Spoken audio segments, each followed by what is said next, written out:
Voici le nouveau smartphone ultra fin de Samsung, le Galaxy S25 Edge.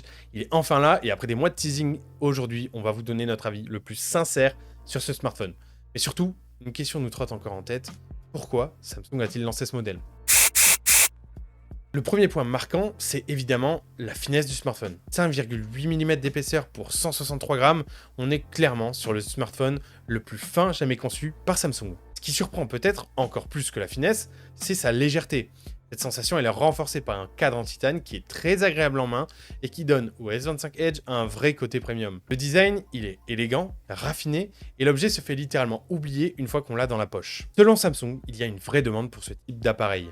Pas forcément pour des petits formats à une main, mais plutôt pour un grand écran avec un corps ultra fin. Résultat, on retrouve ici une dalle AMOLED de 6,7 pouces, comme sur les modèles du S25 et du S25 Plus. L'idée, c'est donc de maximiser l'immersion dans les contenus sans sacrifier le confort ou l'encombrement. Pour vous donner une idée plus concrète, on l'a comparé avec plusieurs smartphones.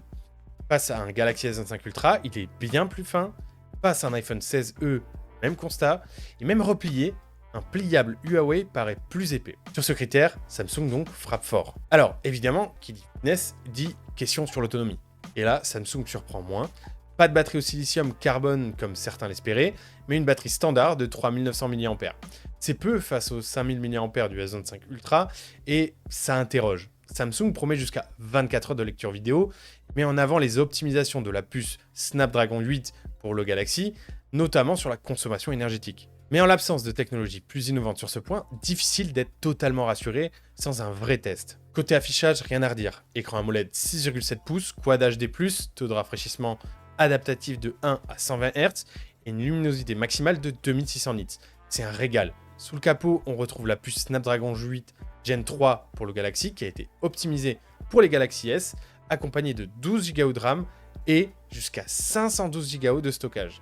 La puissance, elle est bien là, notamment pour les usages qui sont spécifiquement liés à l'IA. Le S25 Edge, il embarque One UI 7 qui est basé sur Android 15 avec toutes les fonctions de Galaxy IA.